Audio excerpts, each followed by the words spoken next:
Live from Dallas-Fort Worth, this is WFAA News. Guns are drawn and democracy interrupted. A mob of pro-Trump protesters swarmed the Capitol building, getting inside and stopping the House and Senate from its debate. Lawmakers suspended the Electoral College certification that would formally make Joe Biden the next president of the United States. The videos and the photos from inside and outside are surreal, and police are finally trying to get control of that situation. Here is a live look from the U.S. Capitol in Washington as pro-Trump supporters made a final stand to reject the lawful results of our last election. Here's what you need to know right now. The chaos started after a joint session of Congress started to certify the election results and officially declare Joe Biden the next president. At least one person was shot and rushed to the hospital. The mob clashed with police officers, breached the doors, and broke windows, forcing Capitol Police to lock down the building with members of Congress inside. Some of the protesters were wearing body armor. They made their way up the steps and pushed right past all the barricades police had set up ahead of time. Officers in riot gear responded, but they were quickly overwhelmed by the crowd. Thank you for joining us for our continuous digital coverage. I'm Chris Lawrence. The last time the Capitol was breached in this way was during the War of 1812, when British forces broke in and set the building on fire. More than 200 years of security ended this afternoon in Washington. This is what it looked like from the balcony of the House floor. You can see several people taking cover as Secret Service and Federal Protective Services tried to keep some of those protesters from actually getting inside the chamber. Let's get to Izzy, who has been working from home. Izzy, I've been to the Capitol numerous times to interview lawmakers or to cover a hearing. I've seen images like that before with capitals being overrun, but only reporting from war zones in the Middle East. I never thought I would see it here in the United States of America. Chris, I think you echo what we are all thinking, and it begs the question, how did we get to this point? And we will ask a political science reporter that very question in just a few minutes. But first, I want to get to this fluid situation. So we want to go to David Schechter, who is joining us now with an overview of what has been happening today. David joins us now live. David, can you start from the beginning? What happened today? It's just been a remarkable day to watch this all unfold from wherever you sit in this country or the world. We know that protesters stormed the Capitol shortly after noon. They pushed through the barriers that had been set up along the perimeter of the Capitol, and they started tussling with officers who were wearing full riot gear. Washington, D.C. is now under a curfew. Actually, the curfew will begin at 6 p.m. their time, which is coming up in just a few minutes. There's a heavy police presence now around the Capitol. 1,100 National Guard soldiers have been called in, and there appears to now be a coordinated effort among a variety of law enforcement entities to clear the grounds. Here you can see some of those tussles earlier at the boundary where the Capitol Police and other law enforcement were trying to keep these rioters from entering the Capitol. They're already on the Capitol grounds. The process now to clear the grounds seems to be going on from what we can see. We've seen some tear gas that's been launched into the night sky, although it does appear to be somewhat slow and methodical. Perhaps the officers who are on the ground now trying not to inflame the situation at all. The New York Times is also reporting that the FBI has sent some agents over there who are also involved in keeping order. There's no word on efforts to clear the inside of the Capitol, but there are media reports that there are rioters inside the building still, and though many have also streamed outside the building. So it's unclear. We haven't seen images from inside the Capitol in a while now. We saw what you've seen earlier here, just those stunning images from inside, but we don't know really what the situation is like inside. We're not getting any images out of there. That building, the Capitol, was evacuated this afternoon, but it does sound like there are members of Congress who may be sheltering inside, and there are also reports that some rioters are also inside that building still. So we're expecting this situation to go on indefinitely. We don't know how much longer, but lots of police presence in the Capitol, and also a huge presence of protesters who are matching them on the streets right now of D.C. All right, David Schechter live inside our Dallas newsroom. We'll check back in with you in just a short while, David. And despite many calls from both Republicans and Democrats for President Trump to demand his supporters leave the Capitol building, the president has not yet made those demands. He did send out this tweet urging people to be peaceful, but has not yet asked them to leave, writing, "I am asking for everyone at the U.S. Capitol to remain peaceful, no violence. Remember, we are the party of law and order. Respect the law and our great men and women in blue." Now, Ted Cruz is reacting to the protests on Twitter as well, saying, quote, "Those storming the Capitol need to stop now. The Constitution protects peaceful protest, but violence from left or right is always wrong. And those engaged in violence are hurting the cause they say they support." Cruz was one of the senators leading the charge for contesting the Electoral College vote today. Texas District 32 Representative Colin Allred is reacting as well on Twitter, tweeting out today, "I was evacuated from the House floor and am currently safe." And we also want to get to a photo of Congresswoman Sheila Jackson Lee sheltering in place inside the U.S. Capitol with other Congress members. She is saying on Twitter she will not fear or leave and will stay on the floor until every vote is counted. Again, that coming from Congresswoman Sheila Jackson Lee. There you see her inside the Senate floor. Chris? All right, thank you, Izzy. President-elect Joe Biden also taking some time to address the breach at the Capitol. Here's what he had to say. Let me be very clear.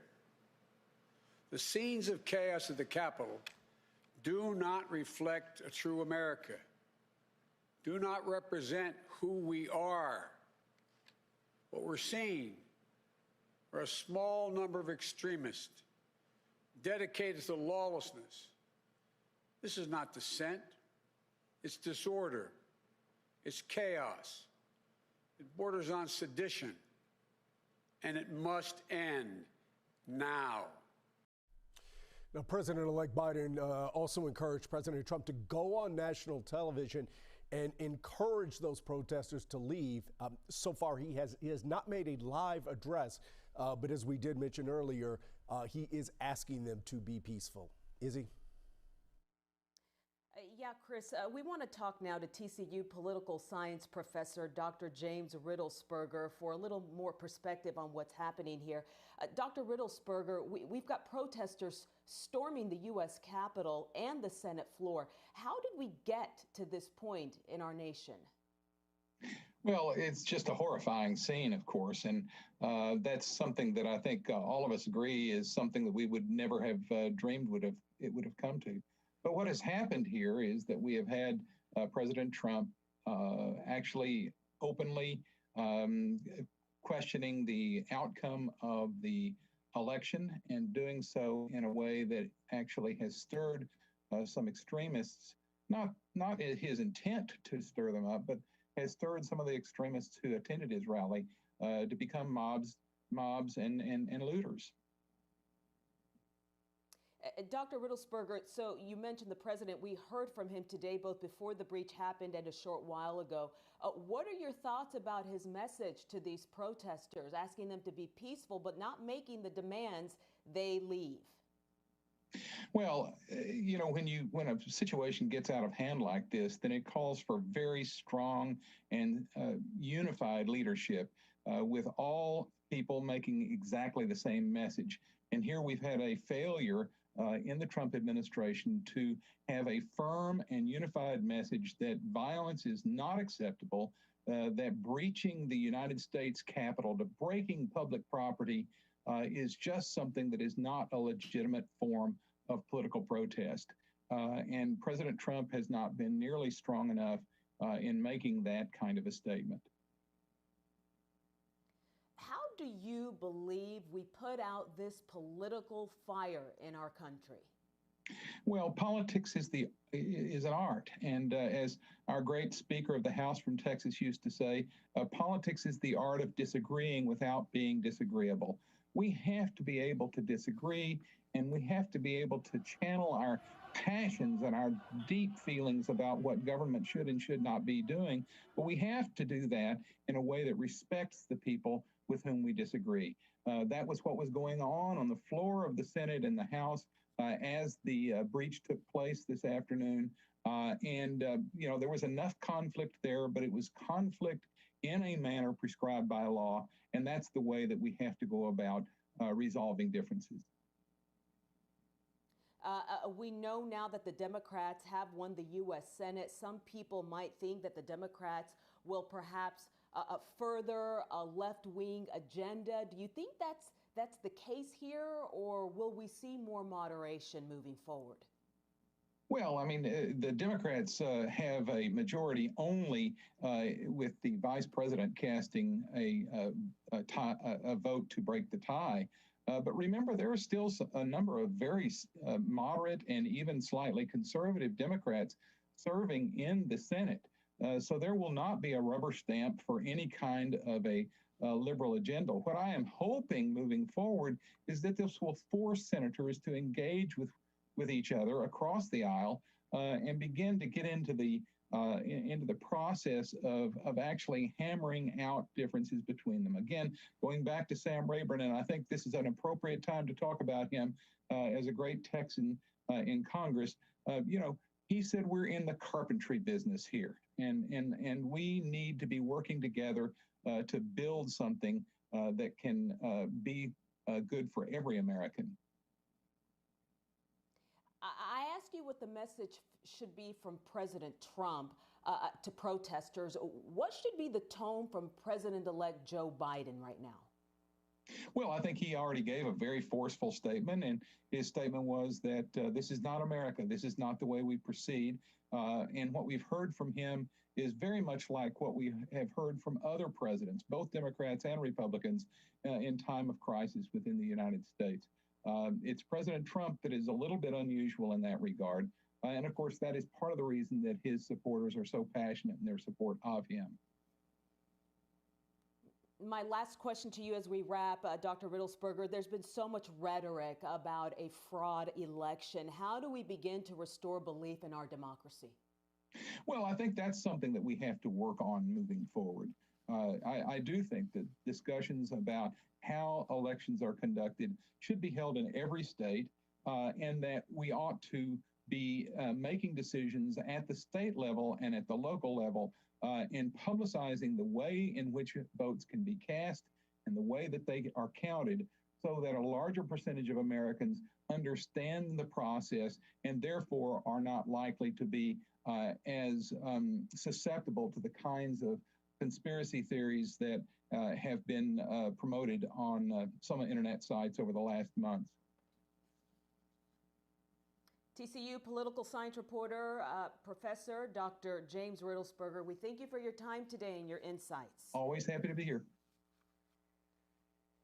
All right, well, Inauguration Day is 2 weeks away from today, and President George W. Bush, who calls North Texas home, plans to attend. His spokesman, Freddie Ford, tweeted, "Witnessing the peaceful transfer of power is a hallmark of our democracy that never gets old." The 43rd president was among the first high-profile Republicans to congratulate Mr. Biden on his victory, if you'll recall.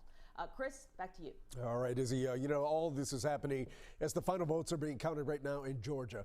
Democrats have picked up one Senate seat, but right now, both people in Georgia and the nation still carefully watching that second race as they await the results for that second seat in the Senate. Election officials think Democrat Jon Ossoff will have enough votes to not only beat David Perdue, but stave off a recount as well.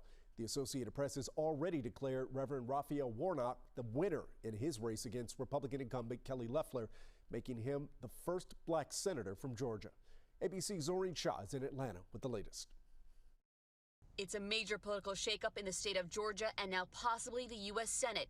ABC News projecting Democrat Raphael Warnock beat Republican incumbent Kelly Loeffler in their Senate runoff race. Warnock was one of the leaders of the nation's most well-known black churches, now making history as Georgia's first black senator. This is the reversal of the old Southern strategy that sought to divide people In this moment, we've got to bring people together. But his competitor Loeffler still not conceding. We have a path to victory, and we're staying on it. Warnock's lead is over 0.5%, so if that holds, which is likely, Loeffler cannot call for a recount. But there's still a chance of one in the second Senate runoff race, which is still too close to call. Democratic challenger Jon Ossoff is currently ahead of the incumbent Republican David Perdue. The outcome will determine which party holds the power in the Senate. ABC News has not projected a winner, but Ossoff has declared himself the winner. Whether you were for me or against me, I'll be for you. Republican challenger David Perdue releasing a statement saying they believe they will be victorious and that this is an exceptionally close election that will require time and transparency to be certain the results are fair and accurate. If Ossoff also pulls off a win, Democrats will tie with Republicans with 50 seats, and Democratic Vice President-elect Kamala Harris serving as tiebreaker. Democrats controlling the House and Senate would make it easier for President-elect Joe Biden to push through his agenda. Biden releasing a statement about Georgia's election saying it looks like they will have a Democratic leadership in the House and Senate. Meanwhile, many Republicans directing their frustration toward President Trump and his continued false claims of election fraud, including some Georgia election officials. No evidence of any irregularities. The biggest thing we've seen is from the president's fertile mind of finding fraud where none exists. Republicans in Washington frustrated as well. Senator Mitt Romney saying, turns out telling the voters the election is rigged is not a great way to turn out your voters. Zoreen Shah, ABC News, Atlanta. You know, Zoreen mentioned the agenda. So what does controlling the Senate mean for Democrats and President-elect Joe Biden? Well, here's how things could shake out. The Democrats could try to pass some big spending projects or tax hikes via budget reconciliation, which only requires a simple majority. But now several moderate Democrats may force their party to strike a balance and even try to pull some Republican votes to their side. If they stay united, Democrats can jam through nominees and judicial picks, as Republicans have done over the past few years. And perhaps most importantly, Democrats will control what issues come to the floor and when. We're going to take a break now. We're going to give you a live look now at Capitol Hill, where protesters have been gathered for hours now. They are outside the Capitol. Earlier, we saw a mob breach the Capitol building, which forced Capitol Police to issue a lockdown and evacuate both staff members and lawmakers from the building. CNN is reporting that multiple police officers have been injured and at least one of them was taken to the hospital. We do know the National Guard has been deployed to the Hill to gain control over this situation. And as I look at my watch, just a few minutes before the top of the hour, that is when the curfew in D.C. will take effect at 6 p.m. Eastern, 5 o'clock Central. So we'll have to see if perhaps the situation on the ground there changes as that curfew goes into effect. Perhaps a stronger push by the National Guard and police officers to take control of that building. We will be following all of this and bring you any new developments as they come in. David Schechter has been following what's going on at the Capitol all afternoon. David, I see this building as probably the most famous symbol of democracy around the world, and it's truly stunning to watch what happened inside today. Chris, I lost you there at the end. I lost my audio on you, but I caught the drift that this is such a significant location and strikes right at the heart of what we project to the world in our democracy. Right now, Washington, D.C. police chief says pro-Trump protesters have deployed chemical irritants on the police. That's how they did that, to break into the Capitol. So some new information about using some chemical irritants against the police to get inside. And this is a live look at the protesters who are making some waves across the country now. Actually, the Capitol looks somewhat quiet from this distance, but the chaos that's unfolding in D.C. has prompted New Mexico, the state of New Mexico, to evacuate staff from its State House building. That includes the governor's and Secretary of State's offices. That's a precaution out there after hundreds of Trump supporters arrived in a vehicle caravan. So far, the governor's office there says there's no indication of any threats. And media outlets are now reporting a woman is in critical condition after being shot at the Capitol. CNN's also reporting that the people that we're calling now rioters, or they're calling rioters, are planning to stay in the Capitol overnight. Again, the National Guard has been deployed to gain control over the situation, and CNN has reported that Capitol Police have shut down pretty much everything within a few blocks of the Capitol area. If I have a moment, and I'm sorry I can't hear, but we do have a couple of new tweets that we have seen that I wouldn't mind sharing with you. This is a report from a reporter who says the sergeant at arms at the Capitol building said the Capitol building is now secure. That comes from someone at the Huffington Post. The Texas GOP has removed its sergeant at arms after the sergeant at arms here in Texas endorsed the violence at the Capitol. Got a couple more I wouldn't mind reading to you. Also, Facebook has now taken down President Trump's video. This is what Facebook is reporting. They said we removed it because of, on balance, we believe it contributes to, rather than diminishes, the risk of ongoing violence. So social media, which has been blamed for so much of the discontent in this country and sharing of things that are not true, making some effort now at least to remove those remarks. And then Congressman Colin Allred from the North Dallas area says today's events are treasonous and seditious and cannot be described in any other manner. There's lots of information coming in. We'll keep kind of collating it and bringing it to you as we do. So thank you, and it's back to you guys. Yeah, good information. David Schechter reporting live from our Dallas newsroom. And with all of this chaos in our nation's capital, it all is happening in the midst of this public health crisis in our nation. So we want to turn now to this COVID-19 pandemic. A Texas Health spokesperson confirms a refrigerated mobile morgue unit is headed to Texas Health Fort Worth. The ICU there is 98% full. COVID-19 hospitalizations in Tarrant County have eclipsed 1,400 each of the last 2 days. Deaths now stand at more than 1,500 people. And if you want a lay of the land in terms of where we live, just take a look at all that red.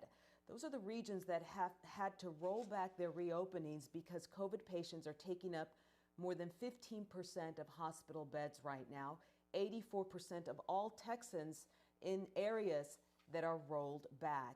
You know, right now, the only two groups in Texas who have qualified to get the vaccine shots are people in groups 1A and 1B. Phase 1A includes healthcare workers and patients at long-term health facilities. Phase 1B includes anyone aged 65 years and older, pregnant people, and Texans with certain medical conditions like cancer, or diabetes. And as David Goins reports, Dallas County says it will start using several large locations to get shots to more of the public as soon as this Monday. For a vaccine very much in limited supply, it makes sense the places you can receive it would be limited too.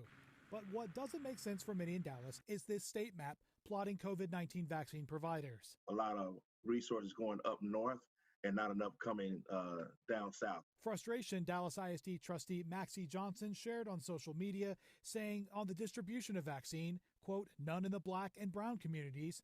It's frustration that Representative Carl Sherman shares too. The only solution we have right now is one that we're looking to make sure we get our fair share.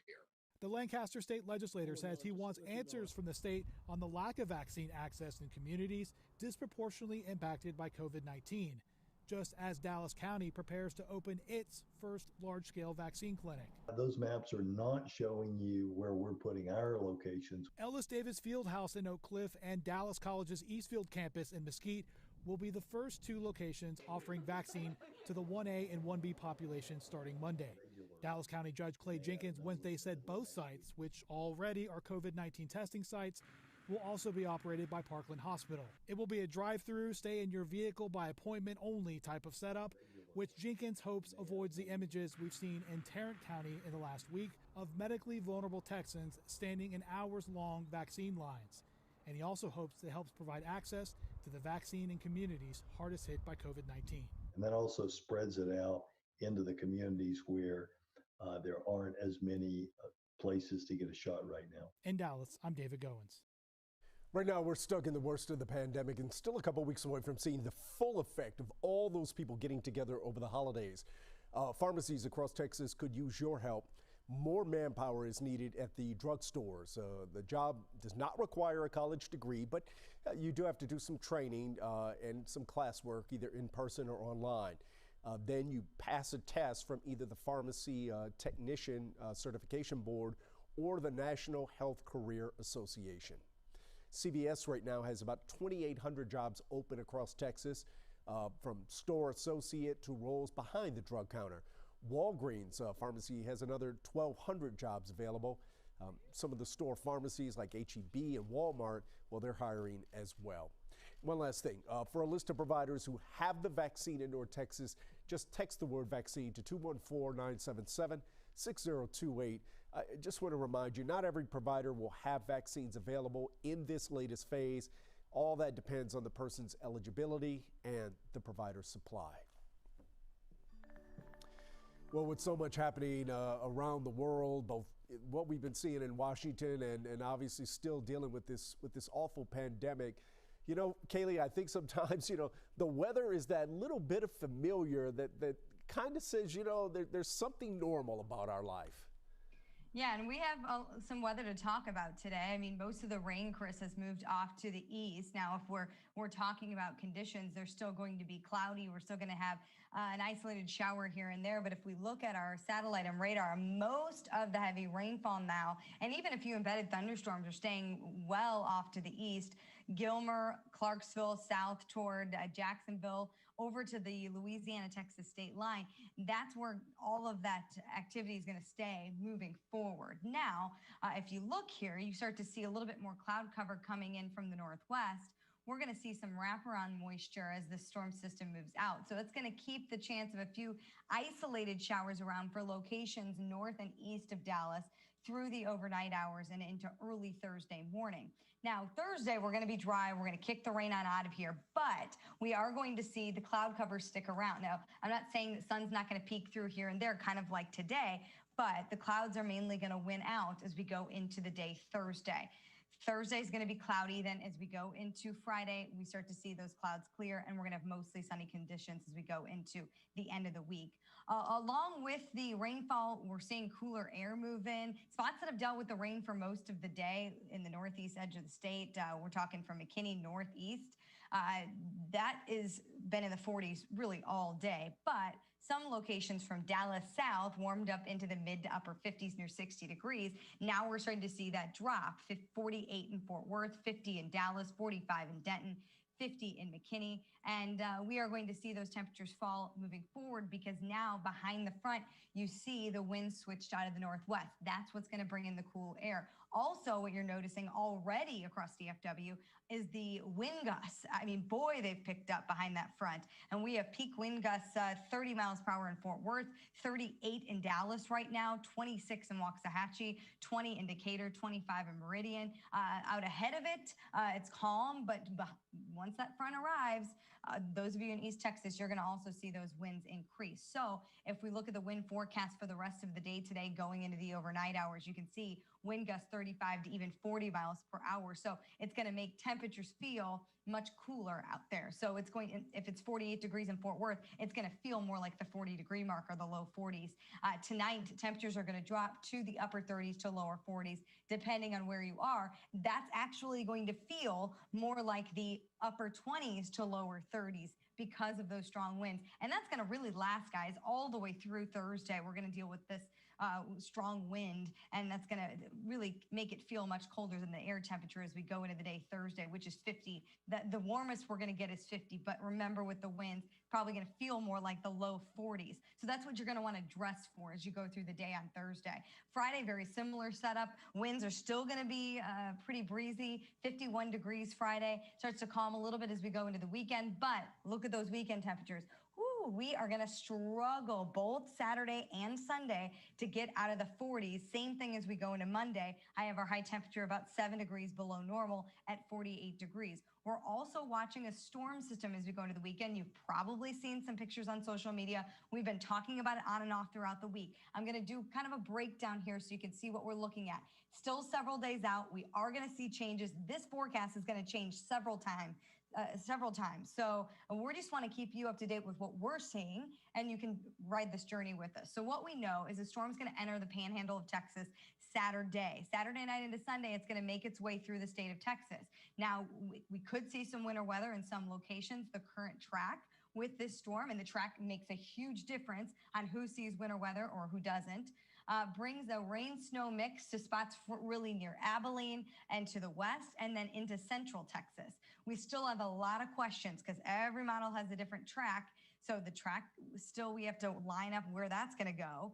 That will impact any accumulation we may see with any winter weather, and that, of course, will change the impact. So here's what we talk about with winter storm tracks. Right now, this is the Euro in yellow. If you can't read that, it says the European model. That has the track moving just into central Texas. GFS is slightly farther to the north. Japan model is way farther to the south, and Canadian's kind of right in the middle there. So you can see most of it's taking aim on central Texas. But I am seeing with some of the models a little bit of snow for the DFW to the south. Most of this would be along and south of I-20. And we could see potentially a couple inches of snowfall out of this. Right now, I do not have snow in the forecast, but that's what we're looking at. We're watching this kind of evolve, and that's what we're seeing with the different models. What I have is a rain-snow mix for spots in pink and a cold rain, as I have temperatures well above freezing for most of North Texas. So we'll keep an eye on that. Just wanted to give you an update on what we're seeing. Otherwise, tonight, mostly cloudy skies, northwest winds 15 to 25 miles per hour. Tomorrow, remember, yeah, the temperature's going to stay 50 degrees, but it sure won't feel like it.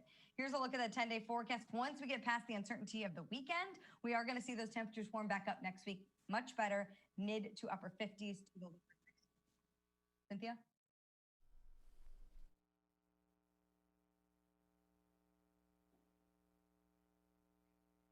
All right, Kalee Dionne, thanks for that weather report. Now we want to get back to our special report as protesters storm the U.S. Capitol.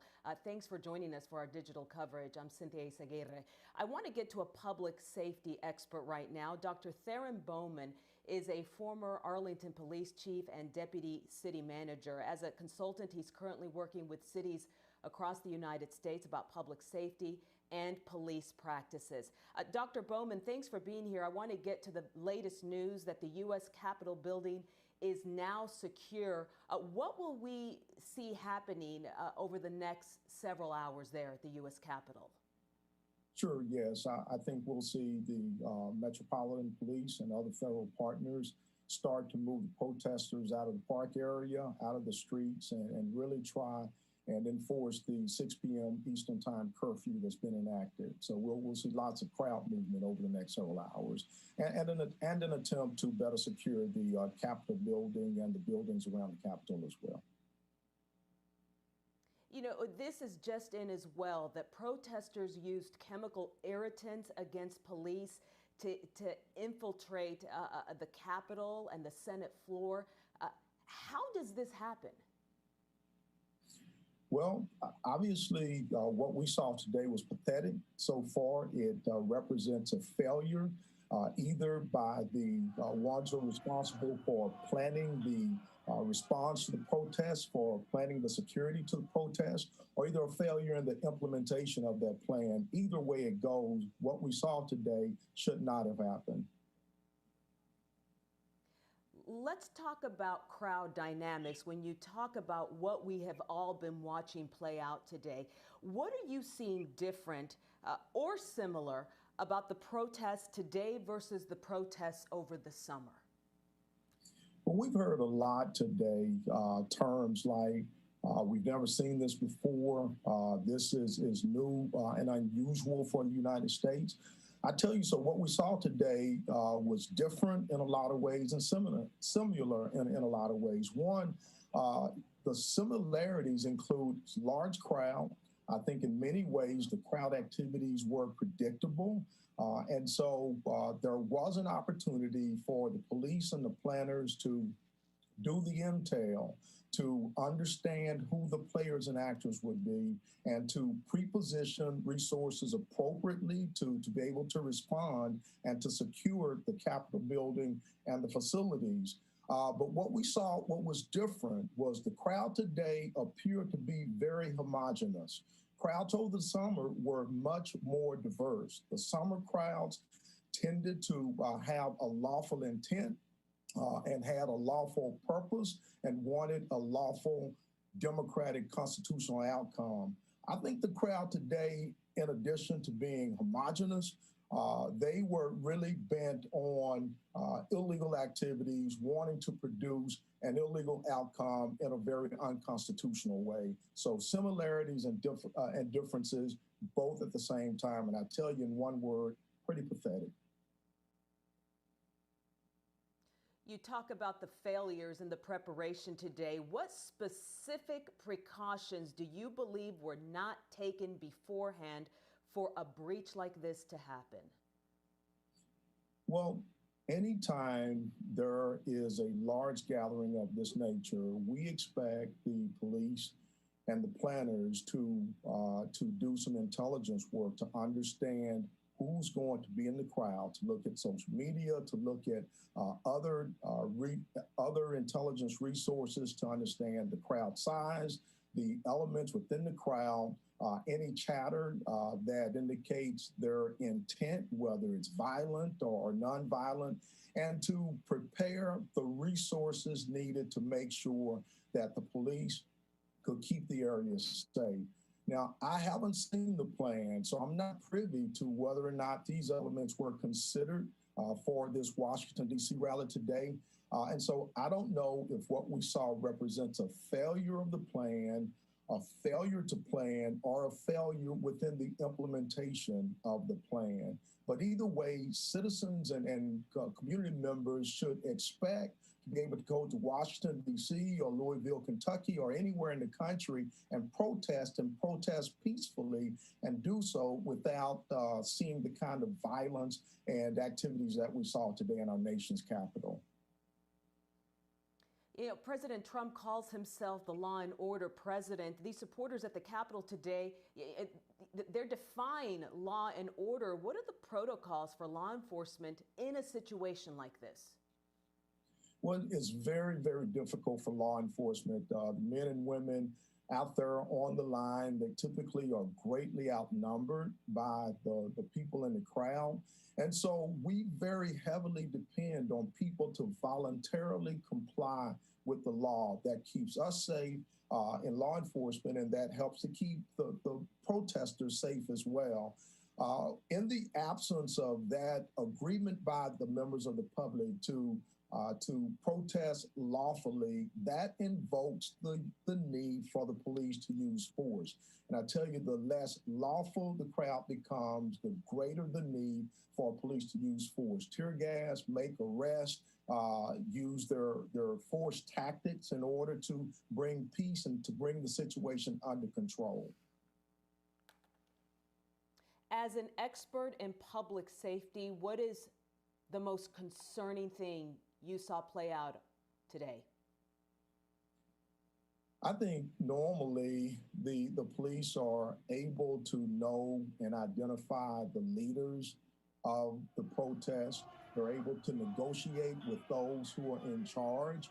They're able to take the leadership and have them talk to the crowd and actually get them to move the crowd.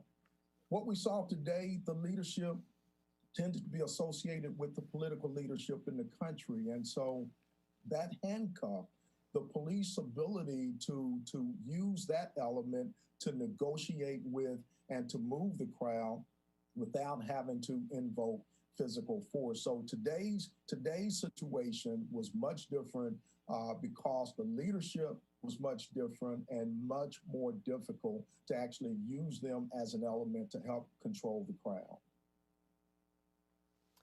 As we wrap up, Dr. Bowman, how are you going to explain this situation in our nation's capital to the little ones in your life? Now, my wife and I were just talking. We have a 4-year-old granddaughter, and we were just saying that what we saw today will be in her history books when she's in school. It's very difficult. We believe in the United States of America. We believe in the Constitution. We believe in the democratic form of governance. And what we have to do with our granddaughter and with the other children is to let them know that you have the right to disagree. You have the right to have an opinion that's not popular, but you don't have the right to do it in an unlawful way, in a way that treads on the rights of other individuals. And we can tell our granddaughter and others that what we saw today hopefully was simply a lot of people who became too emotional in invoking their opinions and their rights. We believe, though, that the Constitution will prevail, the ethos for this country will prevail, that we have not quite as rough a ride that is forthcoming, and we'll all be fine if we continue this momentum to come together, to accept one another for who we are and what we are. We believe the future is still bright despite this dark day in our country today. Well, Dr. Bowman, I think that is a great place to end. We thank you so much for making time for us today and lending your expertise. Thanks again, Dr. Bowman. Thank you.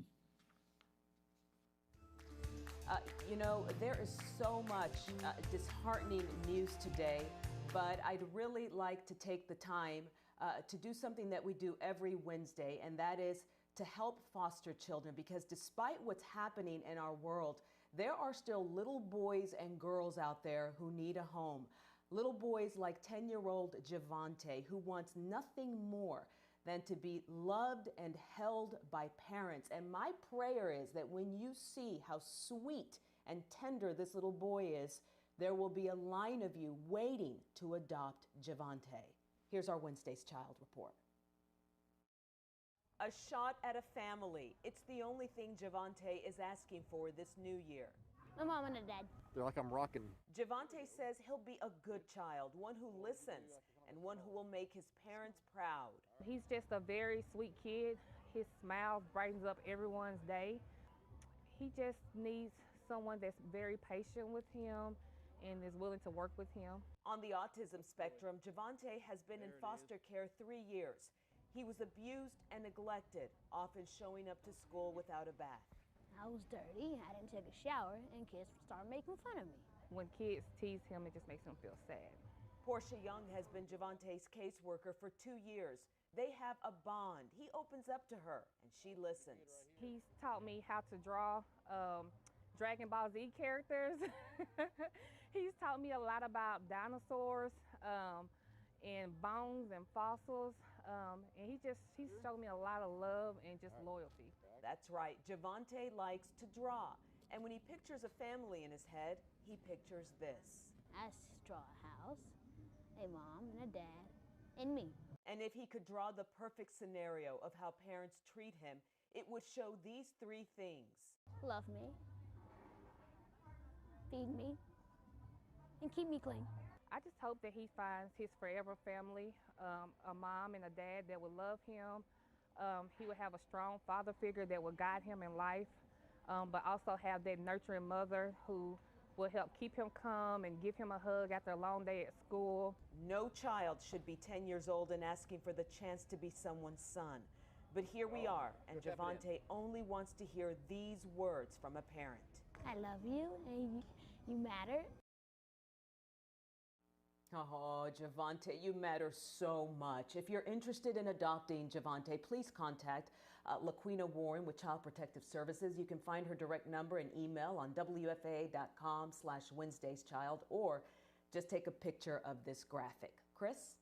All right, thank you, Izzy. The U.S. Capitol is probably the most recognized symbol of democratic government in the world, and today it was breached in the midst of some truly historic proceedings. Let's bring in SMU political science professor Cal Jilson to help us break it all down. Professor, I am seeing that Congress had only certified Alabama and Alaska before the violence broke out. Do they simply pick up as if none of this happened with Senator Cruz challenging the results in Arizona? Well, I think Senator Cruz has a decision to make, given what's happened today, whether he wants to continue with what is obviously a futile and symbolic effort. So the electoral votes are taken from the states in alphabetical order. So we only got through 2 of them. Arizona was the first to be challenged. And now the Capitol has been cleared and Congress can begin its work again. I'll be fascinated to watch whether they move relatively quickly or go through a series of challenges, because I think the challenges are really have been discredited by the events of the day. Yeah, I think a lot of lawmakers will be making some very serious political calculations in the next couple hours. I did see that Oregon Senator Jeff Merkley tweeted that the staff was able to remove the electoral ballots before that mob breached the floor. You know, some critics have called this everything from political grandstanding to a publicity stunt. Ultimately, what would the Republicans' objection to this election yield? Well, the Republicans have objections that are rhetorical. They're claims that are unsubstantiated and without facts being followed.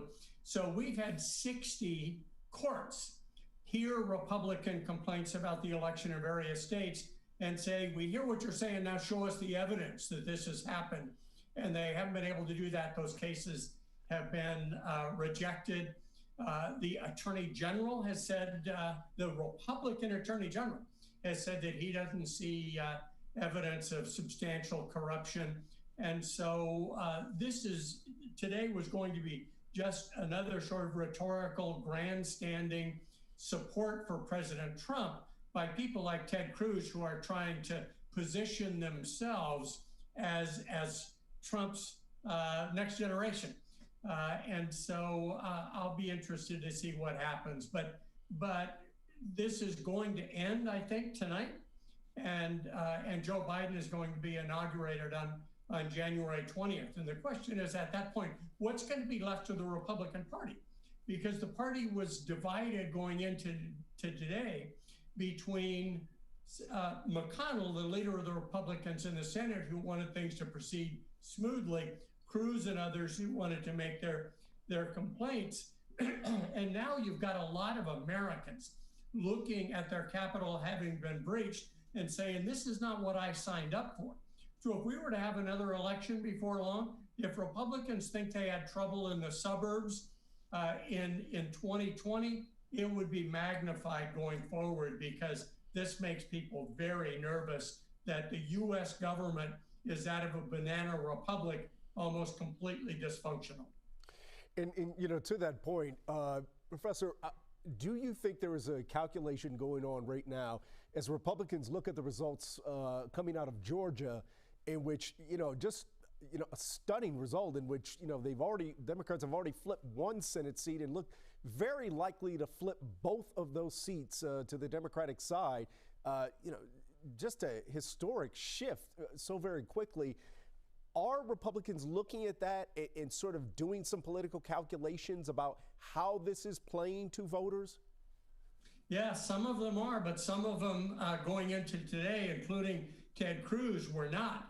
So I think it's right to look at Georgia, a very narrow loss in the presidency, and then Donald Trump coming in, campaigning late in the game, but spending most of his time talking about his complaints about his election, rather than trying to pull those two Republican senators over the line. Both of them now, I think both races have been called, have lost, and the Democrats will organize the Senate. So this is a big deal, because Democrats now will hold the White House and both houses of Congress, although very narrowly, and you have to put that at Trump's doorstep. And I think many Republicans, both voters and elected officials, will do exactly that overnight. Yeah, I saw some Republican leaders saying, in 4 years we went from talking about the jobs and the economy to, these conspiracy theories and challenging the election results. When do you think we will get a final certification of these results? Well, I think we'll get it tonight.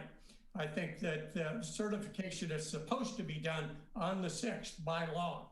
And now that the Capitol has been cleared and members are able to refocus, I'll be fascinated to see whether they complete it tonight and complete it relatively quickly. And if they don't, I think there'll be a lot of concern in the country. President Trump thinks the concern is about the fact that the election was stolen from him. I think the concern will be whether our government works at all anymore and how Biden and his team will be able to put things back together.